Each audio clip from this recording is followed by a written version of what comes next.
Sending money from Canada to New Zealand is pretty easy thing to do. Today I'm going to teach you how you guys can send money from Canada to New Zealand.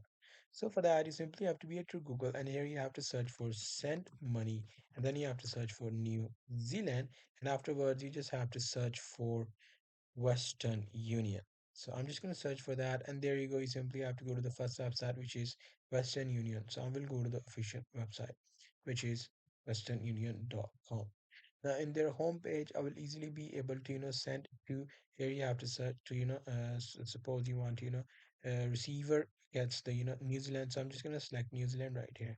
So here I'm just going to select New Zealand, and from where you're sending here, you have to, if you live in Canada, you will easily be able to see Canada right here, and that's how you will be able to, send money.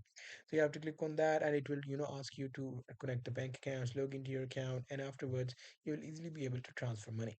So that's pretty much it. That's how I'll be able to do it. Hope you guys find this video helpful.